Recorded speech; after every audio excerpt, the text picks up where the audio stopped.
নমস্কার, আমার নকশি খাতায় আপনাদের সবাইকে স্বাগত। আশা করি সকলে খুব ভালো আছেন, সুস্থ আছেন। আজ যে গল্পটি পড়ব তার নাম বিভ্রম, লেখা সুচিত্রা ভট্টাচার্য। সকালে বিছানা ছাড়ার সময় কিছুই বুঝতে পারেনি সুজাতা।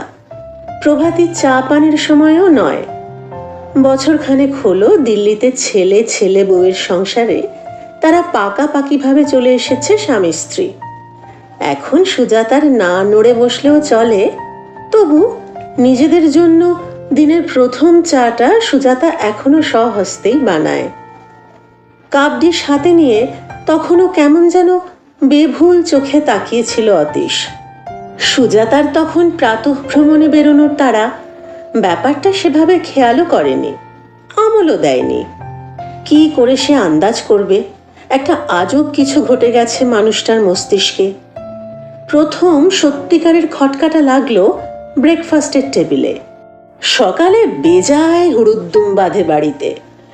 টুবলু বুবলুর স্কুলের তারা, এখনই স্কুল বাস এসে যাবে, যা হোক কিছু খাইয়ে তাদের তৈরি করে দাও, তারপর চলবে রান্নার হুটোপুটির পালা। নয়ডায় ছেলের অফিস, পটপরগঞ্জের এই ফ্ল্যাট থেকে খুব একটা দূরেও নয়, তাও 8:30টার মধ্যে তাকে বেরোতেই হবে। মধ্যাহ্ন ভোজন সে অফিসেই সারে, তার জন্য সকালে হালকা কিছু জলখাবার যথেষ্ট। তবু তারও তো একটা হ্যাপা আছে। বিদিশা ঝড়ের গতিতে একা হাতেই সারে সব। নিচ থেকে হাঁটার পা চুকিয়ে এসে সুজাতা তাকে সাহায্য করে টুকিটাকি। পাউরুটি টোস্ট করে দিল, মার্জারিন মাখালো, টিফিন গুছিয়ে দিল দুই নাতির। এরপর তো বিদিশা পড়বে নিজেকে নিয়ে। কাছেই তার স্কুল, লক্ষ্মীনগরে। ঝটপট স্নান সারছে, রান্নাবান্না করাই থাকে। ফ্রিজ থেকে বার করে মাইক্রোওয়েভ ওভেনে গরম করে ফেললো। পোশাক পরছে, প্রসাধন সারছে। তাকে আর উদ্যস্ত করতে চায় না বলেই তার আর অতীশের প্রাতরাশটা নিজেই করে ফেলে সুজাতা। কোনোদিন রুটি সবজি, কোনোদিন ঘরোয়া ধোসা। আজ ছিল সিধা সাধা মেনু, টোস্ট আর অমলেট, সঙ্গে কলা। সিঙ্গাপুরি কলাটা হাতে নিয়ে ঝুম হয়ে বসেছিল অতীশ। সুজাতাই তাড়া লাগালো, কি হলো, ছাড়াও, খাও। অতীশ যেন একটু নড়ে গেল। কলাখানা প্লেটে রেখে টোস্ট তুলেছে, কিন্তু চিবোচ্ছে না। সুজাতা ভুরু কুঁচকে বলল, কি ভাবছো বলো তো? হ্যাঁ? একবার সুজাতার পানে তাকালো অতীশ। দৃষ্টিটা ভারী অদ্ভুত, দেখছে আবার যেন দেখছে না। হঠাৎই বিড়বিড় করে বলল, তুমি কে? মানে তোমাকে তো ঠিক চিনতে। অমলেটের প্রথম টুকরোটা সবে মুখে পুড়েছিল সুজাতা। অতীশের কথায় প্রায় বিষম খাবার জোগাড়। কোনো ক্রমে সামলে নিয়ে বিরক্ত গলায় বলল, কি আটভাট বকছো? রাতারাতি চোখে ছানি পড়লো নাকি? অতীশকে কেমন যেন অপ্রতিভ দেখালো।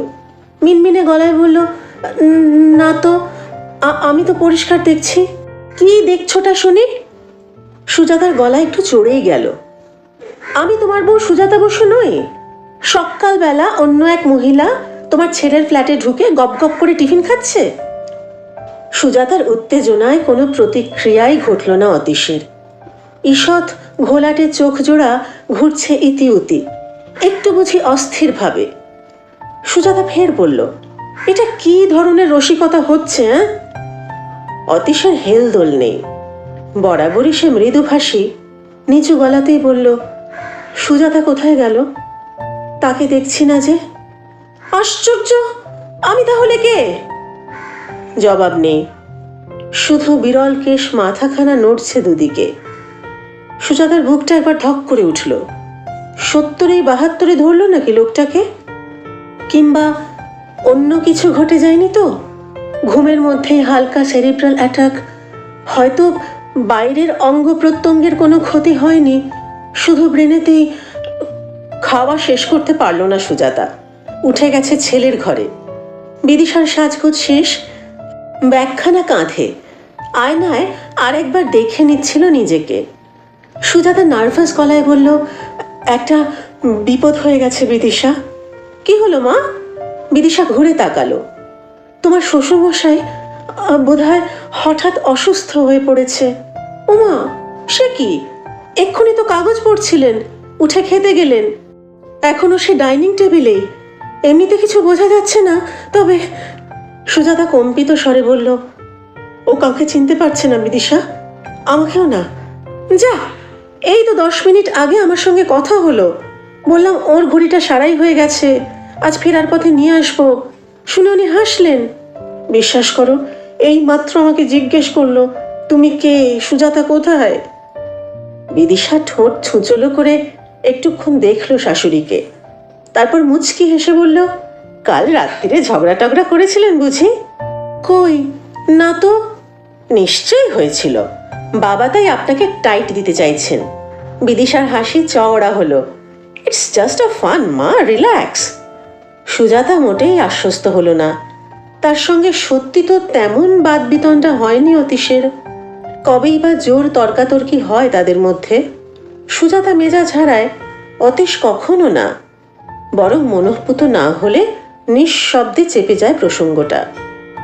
সেভাবে দেখলে কাল রাতে একটা মৃদু মন কষাকষি হয়েছিল বটে। কিছুদিন ধরে কি যে বাই চেপেছে অতীশের, মাঝে মাঝে বলছে চলো আবার কলকাতা ফিরে যাই। কাল ফের শোয়ার সময় ঘ্যান ঘ্যান করছিল ওই ব্যাপার নিয়ে। কলকাতায় কোন এক বন্ধুকে যেন ফোন করেছিল, সে যাদবপুরে একটা ফ্ল্যাটের সন্ধান দিয়েছে।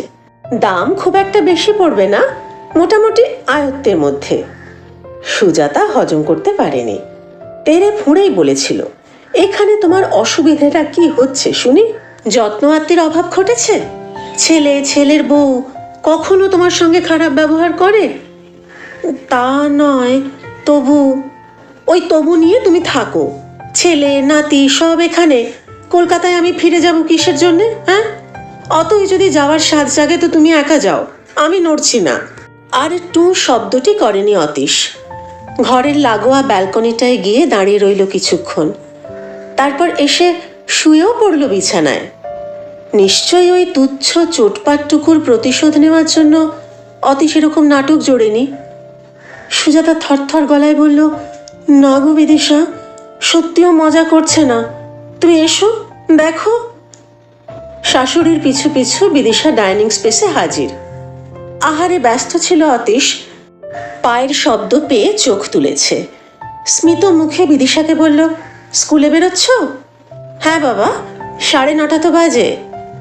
অপাঙ্গে শাশুড়িকে দেখে নিয়ে ঠোঁট টিপে হাসল বিদিশা। আপনি নাকি মাকে চিনতে চাইছেন না? কোথায় তোমার শাশুড়ি? বিদিশা আঙুল দিয়ে সুজাতাকে দেখালো। ইনি কে? ওকে তো। অতীশের মুখখানা করুণ হয়ে গেল। আমি জানি না গো, হবে কেউ একজন।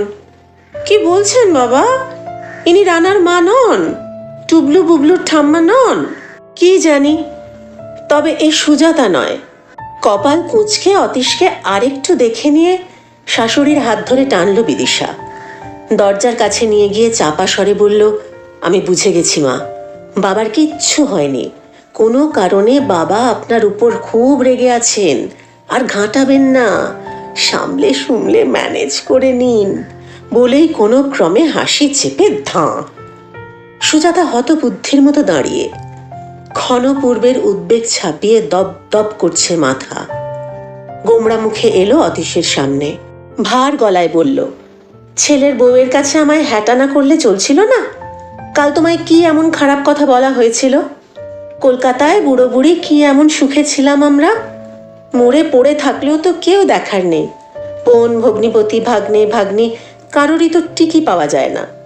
সব মায়ার বাঁধন কাটিয়ে একবার যখন চলেই এসেছি, আবার কেন যাব সেখানে? তারপরও যদি তুমি জেদ করো তাহলে চলো, শুধু দোহাই তোমার, এরকম সিন ক্রিয়েট করো না। আমারও তো শরীরে মান সম্মান বলে কিছু অনুভূতি আছে নাকি? একটানা কথাগুলো বলে হাঁপাচ্ছে সুজাতা। অথচ কি আশ্চর্য, অতীশের কোনো ভাবান্তর নেই। খাওয়া শেষ করে উঠে গেল মন্থর পায়ে। সুজাতার একটি বাক্য যেন তাকে স্পর্শ করেনি। সুজাতার কান্না পাচ্ছিল, কেন এমন উদ্ভট আচরণ করছে অতীশ?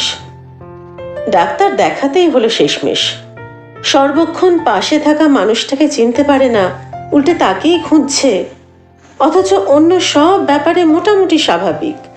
টানা 3 দিন ধরে এমনটা চললে বিষয়টা তো আর হাসি ঠাট্টার পর্যায়ে থাকে না, বাড়ির লোককে কিছু একটা উদ্যোগ নিতেই হয়। বাবাকে আজ শেঠ গঙ্গারাম হাসপাতালে নিয়ে গিয়েছিল রানা। সুজাতাও ছিল সঙ্গে। একজন নয়, একাধিক বিশেষজ্ঞ দেখেছেন অতীশকে। পরীক্ষাও হয়েছে নানা রকম। টেস্ট রিপোর্ট দেখে তাদের অভিমত, দীর্ঘদিন মধুমেহ রোগে ভোগার দরুন এই স্মৃতি বিভ্রম ঘটাচ্ছে অতীশের মস্তিষ্ক। রক্তে শর্করার মাত্রা নিয়ন্ত্রণে এলে এমন দশা কেটে গেলেও যেতে পারে। তবে সুগারের ট্যাবলেট আর চলবে না, তাকে নিতে হবে ইনসুলিন। স্মৃতিশক্তি ফিরিয়ে আনার জন্য মনোবিদও দিয়েছেন ওষুধপত্র, সঙ্গে পরামর্শ অবিরাম নজরদারির। ব্রেন সেল যাতে আর কোনোভাবে নষ্ট না হয় সেদিকে খেয়াল রাখতেই হবে। বাইরের ঘরের সোফায় ঘাড় ঝুলিয়ে বসেছিল সুজাতা। আছে রানা বিদিশাও, তাদের মুখ থমথমে। একটু আগে চুকেছেন ওই সাহার, অতি শুয়ে পড়েছে। ওষুধের ক্রিয়ায় সে এখন গাঢ় ঘুমে। নীরবতা ভেঙে বিদিশা বলে উঠল, আমরা এত টেনশন করছি কেন? এটা তো একটা অসুখ। ডায়াগনোসিস হয়েছে, ট্রিটমেন্ট শুরু হলো, বাবা রিকভারও করে যাবেন। আমারও তাই ধারণা। ডায়াবেটিক ডিমেনশিয়া এমন কিছু দুরারোগ্য ব্যাধি নয়, হয়তো একটু সময় লাগবে, এই যা। যেন মা বিদিশাকে নয়, নিজেকেও বোঝাচ্ছে এমন সুরে রানা আওড়ালো কথাটা। সুজাতার পিঠে হাত রেখে বলল, তোমার দায়িত্ব কিন্তু এখন আরো বেড়ে গেল মা। সুজাতা শুকনো চোখে তাকালো। আপনা আপনি শ্বাস পড়ল একটা। রানার গলা আরো নরম হলো। আমরা তো সারাদিন থাকি না, তোমাকেই দেখতে হবে, ওষুধগুলো যেন ঠিকঠাক সময় পড়ে। শুনলে তো ডাক্তার কি বলল? মেডিসিনের গন্ডগোল হলে ডিমেনশিয়া বেড়েও যেতে পারে। এখন শুধু তোমায় চিনতে পারছে না, ফার্দার ব্রেন সেল ড্যামেজ হলে হয়তো আমাদের কারোকে রেকগনাইজ করতে পারবে না। মাকে এত নার্ভাস করে দিচ্ছ কেন? এখনো কি বাবা কম ওষুধ খান? হার্ট অ্যাটাকের পর বাবার যখন অ্যাঞ্জিওপ্লাস্টি হলো তখন থেকে মাই তো সব দেখাশুনো করছেন। সে তো বটেই, একা মার উপর বেশি স্ট্রেন যাচ্ছিল বলেই না দুজনকে দিল্লি চলে আসতে বললাম। রানা সোফায় হেলান দিল। এখানে তো বাবার কোনো ঝুট ঝামেলা নেই, মেন্টাল প্রেশার নেই, তবু যে কেন বাবার সুগারটা এত বেড়ে গেল? কিছু তো একটা গাফিলতি হয়েছেই। রেগুলার চেক আপ হয়নি, সুগার মাপা হয়নি। উদ্বিগ্ন মুখেই অতীশকে নিয়ে আলোচনা করছে রানা বিদিশা। তবে সুজাতার আর শুনতে ভালো লাগছিল না। দুজনের কথার মাঝে বলে উঠল, আমি এবার যাই রে, ঘুম ঘুম পাচ্ছে। হ্যাঁ হ্যাঁ, শুয়ে পড়ো, তোমারও তো আজ খুব ধকল গেছে। রানা তাড়াতাড়ি ঘাড় নাড়ছে।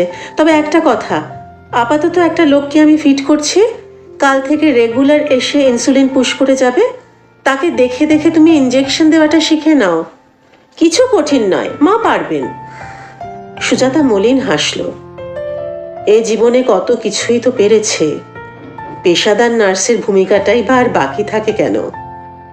ড্রয়িং হল ছেড়ে আস্তে আস্তে ঘরে এলো সুজাতা। বসলো বিছানায়, দেখছে অতীশকে। ডান পাশ ফিরে শুয়ে যেমন শোয়ে, রাত বাতির সবজেটে আলোয় মুখখানা কেমন আবছা আবছা। একটা শ্বাস ফেলল সুজাতা। 44 বছর ঘর করার পরেও ওই মুখ যেন আবছাই রয়ে গেল। কি আলোয়, কি আঁধারে! না হলে ডাক্তারদের মতামত সকর্ণে শোনার পরেও কেন যে সুজাতার প্রতীতি জন্মাচ্ছে না? অতীশের স্মৃতি বিভ্রম কি নিতান্তই একটা অসুখ? যে অবয়বটিকে অতীশের সবচেয়ে আপন ভাবার কথা, তাকেই সে ভুলে গেল বেমালুম। এ কি শুধু বিস্মরণ, নাকি এক ধরনের মানসিক প্রত্যাখ্যান? সেই প্রথম পরিচয়ের দিন থেকে যা জমতে জমতে অতীশকে আজ ঠেলে দিয়েছে অচেতনে। দিনটা মনে পড়ছিল সুজাতার। হঠাৎই দিন নয়, রাত। সুজাতার ফুলশয্যা। যে ছেলে পাত্রী দেখতে না এসেই মেয়ে পছন্দ করে, তার সম্পর্কে একটা বাড়তি আড়ষ্টতা তো থাকেই। সুজাতারও ছিল। তাই বুঝি জড়সড় পুটুলি হয়ে বসেছিল বিছানার কোণে। অতীশ ঘরে ঢুকে খিল দিল। সুজাতাকে দেখল কিনা কে জানে, মৃদু গলায় একবার শুধু বলল, তুমি নিশ্চয়ই খুব টায়ার্ড, শুয়ে পড়ো। তারপর একখানা বালিশ নিয়ে চলে গেল পুরনো ডিভানটায়। তাকে ছোঁয়া দূরে থাক, দুটো মিষ্টি কথা পর্যন্ত বলল না। সুজাতা স্তম্ভিত। তাকে কি পছন্দ হয়নি মানুষটার? তাহলে 1 মাসের মধ্যে তাড়াহুড়ো করে বিয়েটা করলো কেন? রহস্যটা গোপন রইল না। বলে দিল অতীশের বোনই। সদ্য বিয়ে হওয়া বৌদির শুকনো মুখ দেখে অঙ্গনা বুঝে কিছু আঁচ করেছিল। একান্তে পেয়ে ধরল, হ্যাঁ গো, তোমাদের মিলমিশ হয়েছে তো? প্রসঙ্গটা এড়াতে জোর করে হেসেছিল সুজাতা। তবে হাসিটা বোধহয় সেভাবে ফোটেনি ঠোঁটে। সুজাতার হাত ধরে অঙ্গনা দুঃখী দুঃখী গলায় বলেছিল, জানতাম এরকমই কিছু একটা ঘটবে। আমি দায়ী গো। এ কথা বলছো কেন? দাদার এক্ষুনি বিয়ে করার ইচ্ছে ছিল না গো।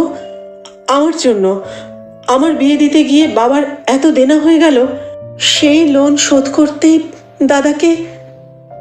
এবার যেন খোলসা হলো ব্যাপারটা। এই জন্যেই তবে অতীশের বাবা মোটা টাকা পণ দাবি করেছিলেন। সুজাতার বাবার অঢেল পয়সা। সুজাতাও এমন কিছু রূপবতী বিদ্যেধরী নয়। সাধারণ মধ্যবিত্ত ঘরের ছেলে হলেও নামী বিদেশি কোম্পানিতে কর্মরত অতীশ যথেষ্ট সুপাত্র। তাকে জামাই হিসেবে পেতে বাবা খরচাপাতি করতেই পারেন।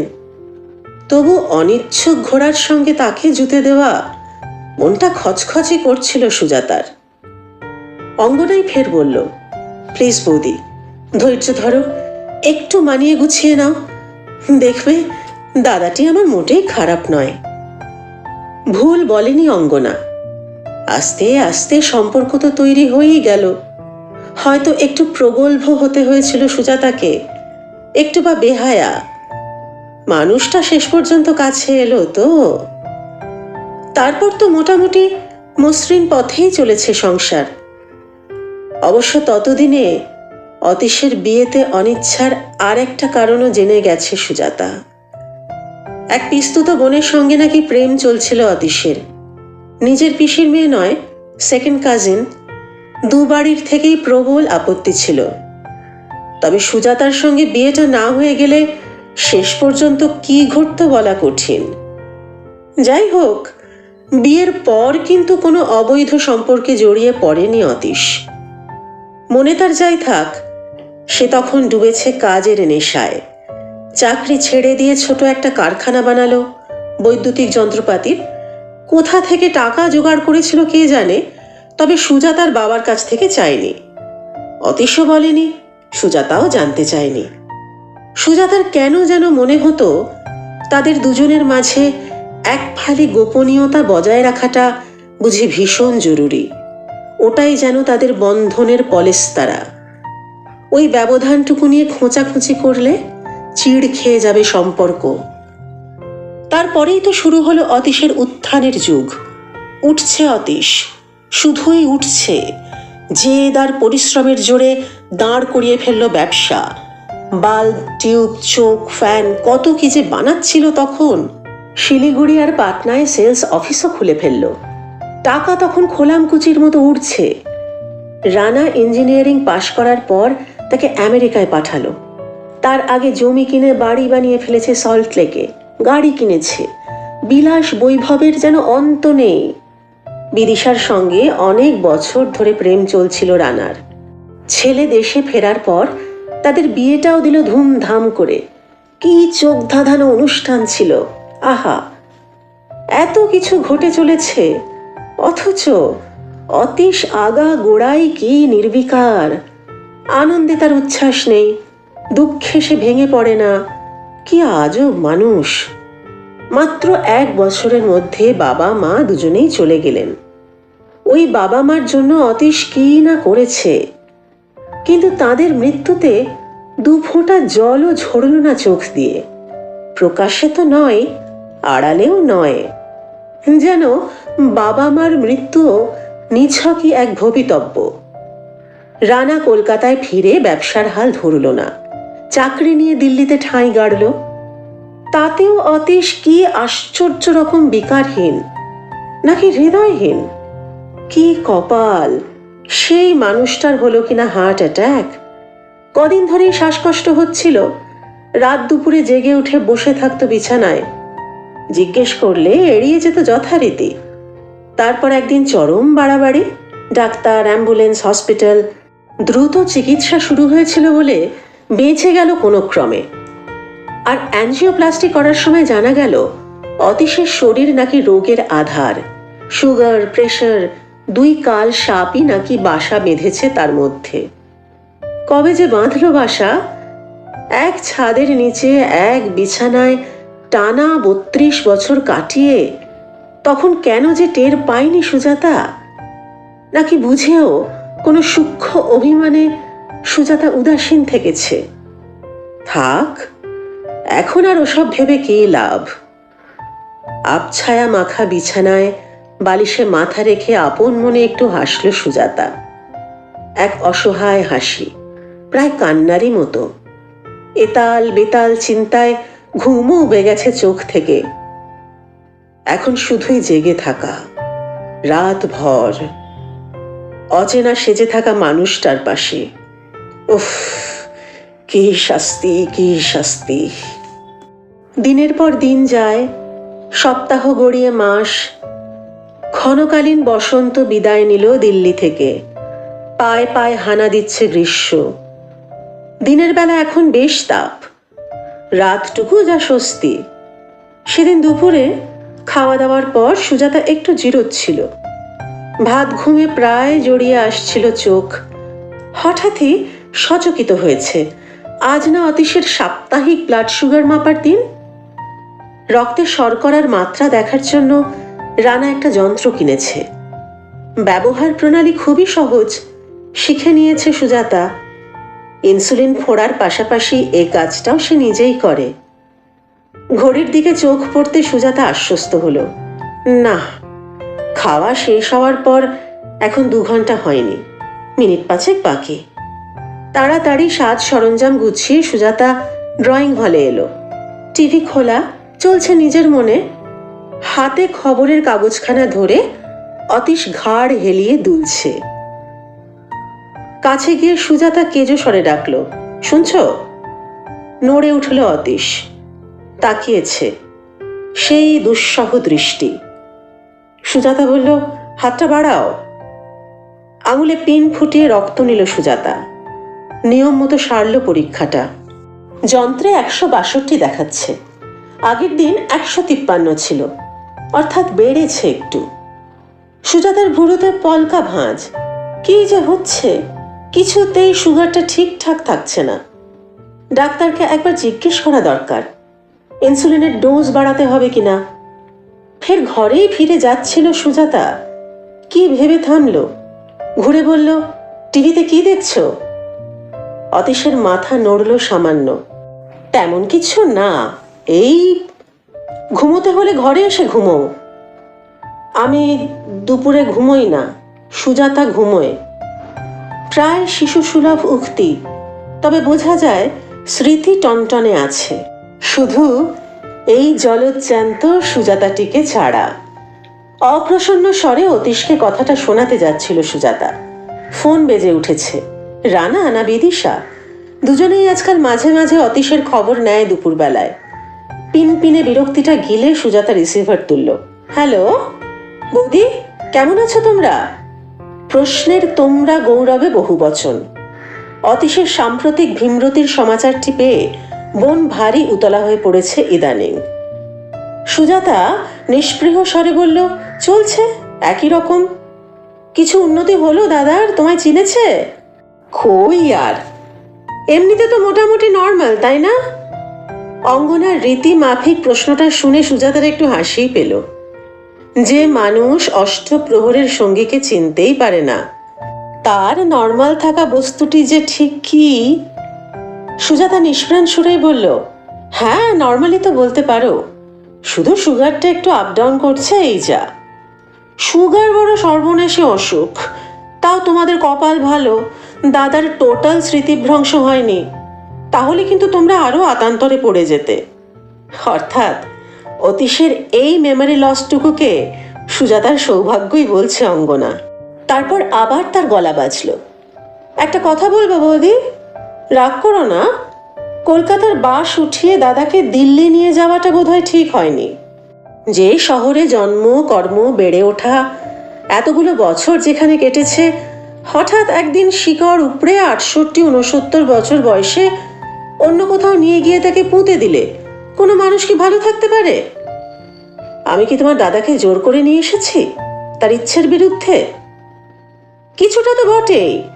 রানার কাছে গিয়ে থাকার ইচ্ছেটা যে তোমারই বেশি ছিল, এ কি তুমি অস্বীকার করতে পারো?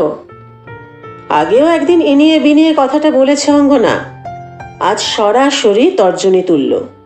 এ তো মানতেই হবে, পাকাপাকি দিল্লিবাসী হওয়ার ব্যাপারে যথেষ্ট অনীহা ছিল অতীশের। তবে মানুষটা তো বিদঘুটে। যেই না রানার মুখে শুনল সুজাতা দিল্লি যাওয়ার জন্য পা বাড়িয়ে আছে, অমনি যেন হাত উল্টে দিল। দুমদাম বেচল বাড়ি ঘর। তারপর 2-4 মাসের মধ্যে অনুযোগটা সত্যি বলে সুজাতা খানিকটা নিভে গেল। রক্ষণাত্মক সুরে বলল, আমি কি সাথে আসতে চেয়েছি বলো? ভেবে দেখো, হার্ট অ্যাটাকের পর কি হাল হয়েছিল তোমার দাদার। অ্যাঞ্জিওপ্লাস্টি করে তো তার ফিট হয়ে যাবার কথা, কিন্তু হলো কি, উল্টে কেমন জবুথবু মেরে গেল। যে লোক কাজ কাজ করে চিরকাল পাগল, সে আর বেরোয় না। অমন রমরমিয়ে চলা ব্যবসাটাও বিক্রি করে দিল। তারপর সারাদিন শুধু শুয়েই আছে। যে ঘোড়া 40-50 বছর ধরে অবিরাম ছুটছে, সে যদি হঠাৎ বসে যায়, ভেতরে ভেতরে কি তার একটা ছটফটানি চলে না? আর সেটা চলতে দেওয়া কি ঘোড়াটার পক্ষে খুব শুভ? আমি তো ভয় পাচ্ছিলাম কলকাতায় থাকলেই তোমার দাদার আবার মারাত্মক কিছু না ঘটে যায়। সেদিক দিয়ে দেখলে অবশ্য ঠিকই আছে। ছেলের বউ নাতিদের নিয়ে বেশ একটা ভর ভরন্ত সংসারের মাঝে থাকা, তবুও তো একটা বাজে ব্যাপার ঘটে গেল। একটা রিকোয়েস্ট করব, দাদা তো অথর্ব হয়ে পড়েনি, দাদাকে একবার কলকাতায় ঘুরিয়ে নিয়ে যাও না। এখানে চেনা পরিবেশে থাকলে, আত্মীয় স্বজনদের দেখলে হয়তো একটু ভালো কিছু হতেও পারে। দেখি, রানার সঙ্গে কথা বলি। আরও 2-4টে রুটিন ঘরোয়া কথাবার্তা সেরে ফোন ছাড়ল অঙ্গনা। সুজাতার মাথাটা জ্বালা জ্বালা করছিল। কেন যে অঙ্গনা ফের দিল্লি আসার প্রসঙ্গটা নিয়ে খোঁচালো? তার যুক্তিটা তো অঙ্গনা মেনে নিল, কিন্তু সুজাতা নিজে কি পুরোপুরি সেই যুক্তিকে বিশ্বাস করে? কেন করে না? সে তো মিথ্যে বলেনি। সত্যিই তো অতীশ জড় ভরত বনে যাচ্ছিল ক্রমে ক্রমে। না, সুজাতা স্বস্তি পাচ্ছে না। তবু বুকের গোপন কুঠুরিতে লুকিয়ে থাকা একটা সাপ গা ঝাড়া দিচ্ছে, বেরিয়ে আসতে চাইছে। ব্যালকনিতে গিয়ে দাঁড়ালো সুজাতা। সূর্য পশ্চিমে হেলে গেছে। পূর্বের এই বারান্দায় এখন নরম ছায়া। অদূরে দিল্লি গাজিয়াবাদ হাইওয়ে। চওড়া রাস্তা ধরে গাড়ি ছুটছে রাশি রাশি। সুজাতা তাকিয়ে আছে ফাঁকা চোখে, দেখছে না কিছুই, শুধু শুনতে পাচ্ছে সাপটার ফোঁস ফোঁস। কেন ফোন করলো অঙ্গনা? কেন করলো? ওই অঙ্গনাই তো যত নষ্টের মূল। সেই কোন কালে সে সাপটাকে ঢুকিয়ে দিয়েছিল সুজাতার বুকের গভীরে? কি প্রয়োজন ছিল গল্প ছলে দাদার প্রেম কাহিনী বৌদিকে শুনিয়ে দেওয়ার? তারপর থেকে সারা জীবন সুজাতা সুস্থির হতে পারল কই? যদিও সুজাতা ভালো মতোই জানে মঞ্জুলা নামের সেই পিস্তুত বোনটির সঙ্গে বিয়ের পর আর কণা মাত্র সম্পর্ক রাখেনি অতীশ। সত্যি বলতে কি, মঞ্জুলার ছায়ায় মাড়ায়নি আর। মঞ্জুলার বিয়েতে বাড়ি শুদ্ধ সবাই গেল, একমাত্র অতীশ ছাড়া। হয়তো সচেতনভাবেই এড়াতে চেয়েছে, কিংবা সত্যিই কোনো জরুরি কাজ ছিল সেদিন। কিন্তু অতীশের ওই না যাওয়াটাই যেন গোপন বিরহের চিহ্ন হয়ে ঠোকা দিতে লাগলো সুজাতাকে। মঞ্জুলাকে সচক্ষে দেখে জ্বলুনি আরো বেড়ে গেল যেন। আহা, কি রাজেন্দ্রাণীর মতো রূপ! তুলনায় সুজাতা তো নেহাতি খেদি পেয়েছি। অমন সুন্দরীর আসনে কখনো কি সুজাতাকে বসাতে পারবে অতীশ? তারপর তো কত যুগ কেটে গেল, অজস্র চড়াই উতরাই ভাঙল অতীশ আর সুজাতা। ওদিকে ডাক্তার বরের হাত ধরে কবেই বিদেশে পাড়ি দিয়েছে মঞ্জুলা। 20-22 বছর পর আবার মঞ্জুলা ফিরল বটে, তবে তাদের সঙ্গে কোনোভাবেই আর যোগাযোগ হয়নি। হওয়ার সম্ভাবনাও ছিল না। তারা আছে তাদের মতো, সুজাতারা আছে সুজাতাদের মতো। তবু সাপটা কিন্তু রয়েই গেল। অতীশের নিরাবেগ ব্যবহারে, নিরুত্তাপ মিলনে, তার উদয়াস্ত পরিশ্রমের আড়ালে আবডালে। সাপটা কি অকারণে বেঁচে ছিল এতকাল? তা না হলে মঞ্জুলা ক্যান্সারে মারা গেছে এই খবরটা আসার পরই কেন অসুস্থ হয়ে পড়ল অতীশ? ফের সুস্থ হয়েও কেনই বা ফিরে পেল না উদ্যম? একটা আধারহীন প্রেম কি কুড়ে কুড়ে খেয়েছে অতীশকে? ওই স্মৃতির শহর থেকেই তো অতীশকে সরিয়ে আনতে চেয়েছিল সুজাতা। সল্টলেকের বাড়িটায় দুখানা গাছের মতো পাশাপাশি বাস করার চেয়ে পাটপাড়গঞ্জের আবহ কি শ্রেয়তর নয়? রানা বিদিশা হয়তো তাদের তেমন সঙ্গ দিতে পারে না, বুবলু টুবলুও হয়তো নিজেদের ভুবনে বিভোর, তবু তারা আছে তো, এটুকু প্রাপ্তি কি কম? অতীশ বুঝল না, বুঝতে চাইলই না। স্মৃতিভ্রমের আগের রাতটা মনে পড়ল সুজাতার। কলকাতা আবার টানছে অতীশকে প্রবলভাবে। সুজাতার বাধাই কি তবে অতীশের মস্তিষ্কে ওলটপালট ঘটিয়েছে? বেল বাজছে, রাঁধুনি মেয়েটি এলো। তাকে রান্নাবান্না বুঝিয়ে দিয়ে সুজাতা ঘরে এসে বসে রইল একটুক্ষণ। ভাঁজ পড়ছে ভুরুতে, মিলিয়েও যাচ্ছে। আচমকা উঠে দাঁড়ালো, অনেকটা বাতাস ভরল ফুসফুসে। তারপর সোজা ড্রয়িং হলে সোফায় অতীশের মুখোমুখি। অতীশ এখনো ঢুলছে, ভারী নির্জীব দেখাচ্ছে মুখখানা। সুজাতা ঝুঁকে অতীশের হাতে হাত রাখল। এই! অতীশ চমকে তাকিয়েছে, সিধে করল নুয়ে পড়া মাথা। সুজাতা সহজ স্বরে বলল, তোমার বোনের ফোন এসেছিল। একটু বুঝি সময় নিল অতীশ। জিজ্ঞেস করল, কার? বুলুর? কি বলল বুলু? ও চাইছে আমরা যেন একবার কলকাতা ঘুরে আসি। সুজাতা ভেবেছিল পলকের জন্য হলেও অতীশের ঘোলাটে চোখ দুখানা উজ্জ্বল হয়ে উঠবে, কিন্তু তেমন কিছুই ঘটল না। ভাবলেশহীন মুখে অতীশ বলল, ও। সুজাতা তবু উৎসুক মুখে বলল, আমি একটা কথা ভাবছিলাম জানো, আমরা যদি আর দিল্লি না আসি তো কেমন হয়? যদি পাকাপাকিভাবে কলকাতাতেই থেকে যাই। একটুও কি আলো দেখা গেল? সুজাতা বুঝতে পারল না। অতীশের হাতে মৃদু চাপ দিয়ে নরম গলায় বলল, হ্যাঁ গো, আমি সিরিয়াসলি বলছি, রাগ করে না, একেবারে মন থেকে। চলো না, ফিরেই যাই। এবার একটু চঞ্চল হলো অতীশের চাহনি, ঘুরছে ইতিউতি। ঘড়ঘড়ে গলায় বলল, সুজাতা কোথায়? আমি সুজাতার সঙ্গে ফিরব। দ্বিতীয় বাক্যটায় আমূল নাড়া খেয়ে গেল সুজাতা। রাগ নয়, ক্ষোভ নয়, অভিমান নয়, হতাশা নয়, অচেনা এক শিহরণ জাগছে।